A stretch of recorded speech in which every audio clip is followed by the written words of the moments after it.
কার পরিবর্তন কখন হবে, কার কথাই বদলাবে, কখন বদলাবে কেউ জানে না। জানে কে? ফুজাইল ইবনে ইয়াজ বড় ডাকাত সর্দার ছিলেন। তো গভীর রাতে উনি ডাকাতি করতে গেছেন।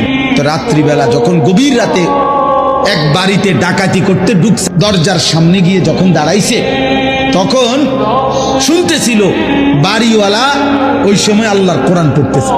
উনি দরজায় দাঁড়াইয়া শুনতেছে যে বাড়িওয়ালা ভিতর থেকে আল্লাহর কোরআন পড়তেছে, আলাম ইয়ানি লিল্লাযীনা আমানু আন তাখশা কুলুবুহুম লিযিকরিল্লাহ। এই এক আয়াত ওনার কলিজা ছিদ্র করে ফেলছে। উনি পিছন দিকে ফিরে এসে আর চিৎকার করে দুই হাত তুলে বলছে, আয় রব, আয় মাওলা, সময় হলো, হয়েছে সময়, আমি আর এই নাফরমানির জিন্দেগি করব না, দিলাম ছাইড়া। তখন তিনি ওই সময় রাত্রে তো আল্লাহর কাছে এক ফোঁটা চোখের পানি ফেলতে ওনার মন চাইছে, তওবা করবে, মাফ চাইবে, আজকে গুনাহ ছেড়ে দিবে। তখন উনি তওবা করে সরাসরি হিজরত করে আল্লাহর ঘর মক্কায় চলে আসছে। আর বাকি হায়াত কাবার পাশেই উনি জীবন কাটাইছে। এরপরে উনি হইছেন সাইয়্যিদুল আউলিয়া, আউলিয়াদের সর্দার।